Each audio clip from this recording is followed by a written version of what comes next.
Hi students, in this class we discussed about the circulatory systems. Okay, wow. In the circulatory systems we have a blood and some other circulatory organs. Example, heart, blood vessels and other accessory organs. First we go to see about the blood. Blood is a circulatory medium. நமக்கு வந்து blood அப்படிங்கிறது என்ன circulatory medium and blood is a red color because it presence of the hemoglobin. Blood is a connective tissues. Okay va, நமக்கு வந்து blood அப்படிங்கிறது என்ன circulatory medium, it is red color and it is a connective tissues. The next we go to see the formation of the blood. Blood is formed of two components. They are the plasma and formed elements. Okay, the blood is formed of plasma and formed elements. First we go to see the plasma. The plasma is a alkaline fluid, slightly alkaline fluid. In major component of the blood is formed of plasma is 55%. Okay va, நமக்கு வந்து bloodல வந்து plasma அப்படிங்கிறது எவ்வளவு percentage form ஆயிருக்கு 55% வந்து நமக்கு வந்து form ஆயிருக்கு. Then it is a non cellular component. Okay va, நமக்கு வந்து பார்த்தீனா blood நமக்கு வந்து plasmaல வந்து பார்த்தீனா என்ன இருக்காது, எந்த விதமான cellular components வந்து இருக்காது. And also it's contain a some of the organic substance. Example, glucose, protein, hormones, enzymes and enzymes. These contain a organic substance only in the presence of the plasma. Okay, next we go to see the formed elements. The formed elements means nothing but blood cells. Okay va, நமக்கு வந்து formed elements அப்படிங்கிறது என்ன அப்படினு பாத்தீங்கன்னா நமக்கு வந்து blood cells தான் சொல்லுவோம். என்னன்னா அப்படினு பார்த்தா RBC, WBC, blood platelets. RBC it's otherwise is called as a erythrocytes. WBC is otherwise is called as a leukocytes. Blood platelets is called as a thrombocytes. Blood platelets வந்து நாம என்ன சொல்லுவோம், thrombocytes அப்படினு நாம சொல்லுவோம். ஓகேவா, first we go to see the RBC. RBC நம்மளுடைய bloodல அதிகமா இருக்கக்கூடிய cells அப்படினு பார்த்தா நமக்கு வந்து RBC தான். It is a most abundant in the blood cells. அதே மாதிரியே it formed from the bone marrow. Bone marrowல இருந்து நமக்கு வந்து RBC வந்து என்ன ஆகுது, ப்ரொடியூஸ் ஆகுது. அதே மாதிரியே நமக்கு வந்து blood வந்து ரெட் கலரா இருக்கிறதுக்கு ரீசன் என்ன அப்படினு பார்த்தனா the RBC ல it's contain a hemoglobin. The hemoglobin is transport the oxygen. So the hemoglobin is called as a respiratory pigment. Then RBC do not contain a nucleus and other cell organelles.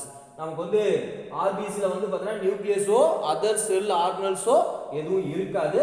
And also it have a biconcave and disc shape. ஓகேவா, கொஞ்சோண்டு தட்டையாவும் மேல வந்து பார்த்தா மேலே கீழே கொஞ்சோண்டு குழிவாவும் இருக்கும். அதான் வந்து பார்த்தா biconcave disc shape அப்படினு சொல்லுவோம். அதே மாதிரி RBC உடைய லைஃப் ஸ்பேன் அப்படினு பார்த்தா அது எவ்வளவு நாள் உயிரோட இருக்கும் அப்படினு பார்த்தா நமக்கு வந்து 120 டேஸ் தான். அதுக்கு அப்புறம் லிவர்ல போய் இது வந்து என்ன ஆயிடுது, டெஸ்ட்ராய் ஆயிடுது. ஓகேவா, next we go to see the WBC. The WBC is a colorless cells because it do not contain a hemoglobin. Then it found in the bone marrow, spleen, thymus and lymph nodes. நமக்கு வந்து WBC அப்படிங்கிறது colourless. ஏன்னு கேட்டிங்கன்னா it do not contain a hemoglobin. Haemoglobin வந்து கிடையாது. அதே மாதிரியே WBCs வந்து பார்த்தீங்கன்னா எங்கெங்க இருக்கும் அப்படின்னு பார்த்தீங்கன்னா போன் மேரோவில் இருக்கும், ஸ்ப்ளீன்ல இருக்கும், தைமஸ்ல இருக்கும், லிம்ப் நோட்ஸ்ல வந்து இருக்கும். ஓகேவா, அதே மாதிரியே நமக்கு இந்த WBC வந்து நம்ம வந்து 2 டைப்ஸா பிரிக்க போறோம். இந்த WBCsல it's contain a some of the granules. It's called as a granulocytes. Some of the cells in the cytoplasm do not contain a granules. That cells are called as a granulocytes. The granulocytes contain a irregular nucleus or lobed nucleus. In the based on the lobed nucleus, its granulocytes further it classified into 3 types. They are neutrophil, eosinophil, basophil. The neutrophils are large in size. Neutrophils வந்து பார்த்தா நமக்கு வந்து large size ஆ இருக்கும். அதே மாதிரியே இதுல வந்து 2 to 7 lobes வந்து இருக்கும். இதோட நியூக்ளியஸ் வந்து 2 to 7 lobes இருக்கும். இப்போ டோட்டல் WBC உடைய கவுண்ட்ல 60 to 65% இருக்கும். அதே மாதிரி நமக்கு வந்து நியூட்ரோஃபில்ஸ் உடைய கவுண்டிங் வந்து எப்ப இன்க்ரீஸ் ஆகும் அப்படினு பார்த்தா for the infections or any other inflammation in our body. Next, eosinophil.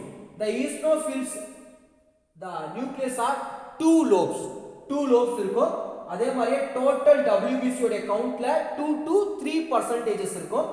Then it will be increased for in their allergy reaction. ஓகேவா, நமக்கு வந்து நம்ம பாடியில வந்து பார்த்தோம்னா ஏதாவது ஒரு அலர்ஜி ரியாக்ஷனோ இல்லை வேற ஏதாவது ஒரு பாரசைட்டிக் இன்ஃபெக்ஷனோ நமக்கு வந்து ஏற்படும் போது இது வந்து என்ன ஆகும் அப்படின்னு பார்த்துக்கோ, நமக்கு வந்து இன்க்ரீஸ் ஆகும். அதே மாதிரியே பேசோஃபில்ஸ் அப்படிங்கிறது it is a lobed.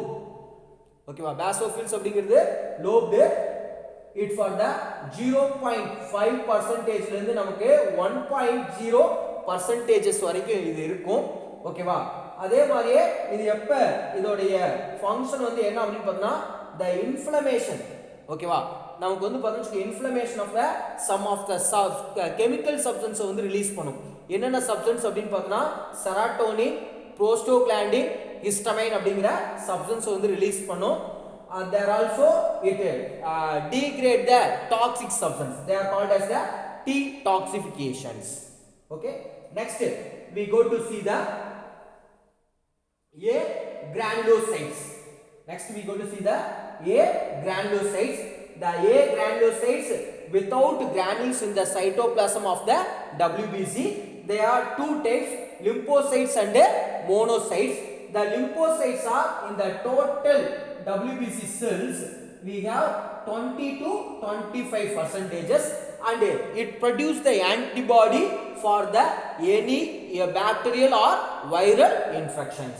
Next, monocytes. The monocytes are largest cells. They are also amoeboid in shape and also 5 to 6% in the total count of the WBC cells, and its function is a phagocytic. Phagocytic means the inflammation of the foreign particles. ஏதாவது நம்ம பாடியில ஏதாவது ஒரு வைரஸோ ஒரு பாக்டீரியாவோ உள்ளுக்குள்ள வந்தது அப்படின்னா அந்த பாக்டீரியா வைரஸை வந்து என்ன பண்ணிக்கும், என்கல்ப் பண்ணிக்கும். ஓகேவா, முழுங்கிரும். அதான் நம்ம என்ன சொல்லுவோம், phagocytic in nature அப்படின்னு சொல்லுவோம். ஓகேவா, next we go to see the platelets. The platelet cells are, the thrombocytes are small and it is a colorless. There are also no nucleus. The cells do not have a nucleus and the counting for 2,50,000 to 4 lakhs in the cubic millimeter of the blood. ஓகேவா, நமக்கு வந்து பார்த்தோன்னா த்ராம்போசைட்ஸ் அப்படிங்கிறது நம்ம பிளட்ல ஒரு cubic millimetre பிளட்ல வந்து எவ்வளோ இருக்கும் அப்படின்னு பார்த்தீங்கன்னா 2,50,000 இருந்து 4 lakhs வரைக்கும் இருக்கும். இதோடைய லைஃப் ஸ்பேன்ஸ் அப்படின்னு பார்த்தோன்னா நமக்கு வந்து 8 to 10 days இருக்கும். அதே மாதிரியே நமக்கு வந்து இது எதுல வந்து இன்வால்வ் ஆகுது அப்படின்னு பார்த்தா இதோடைய ஃபங்க்ஷன் வந்து என்ன அப்படின்னு பார்த்தீங்கன்னா பிளட் கிளாட்டிங். இதில் இருக்கக்கூடிய சப்ஸ்டன்ஸ் வந்து பார்த்தீங்கன்னா த சைட் ஆஃப் த இன்ஜுரி, ஏதாவது நம்ம வந்து பார்த்தீங்கன்னா இன்ஜுரியான பிளேஸ்ல இந்த த்ராம்போசைட்ஸ் போய் என்ன ஆயிக்கும் அப்படின்னு பார்த்தீங்கன்னா அக்ளிமேட்டட் ஆயிக்கும். அக்ளிமேட்டட் ஆகி அந்த பிளேஸை வந்து என்ன பண்ணிடும், கிளாட் பண்ணிடும். ஃபர்தரா நமக்கு வந்து என்ன ஆகாது, பிளட் வந்து லாஸ் ஆகாது. ஓகேவா, these are the thrombocytes. Next we go to see the function of the blood. நமக்கு வந்து பிளட்டோடைய ஃபங்க்ஷன் அப்படின்னு பார்த்தோம்னா நமக்கு வந்து பிளட் வந்து என்ன பண்ணோம் அப்படின்னு பார்த்துக்கோ, நமக்கு வந்து O2, CO2, nutrition, some of the hormones and excretory products இது எல்லாத்தையும் நமக்கு வந்து டிரான்ஸ்போர்ட் பண்ணுது.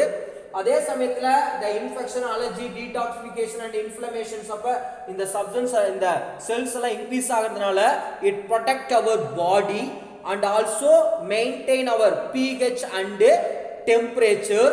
And also it's regulate our water balance in our body.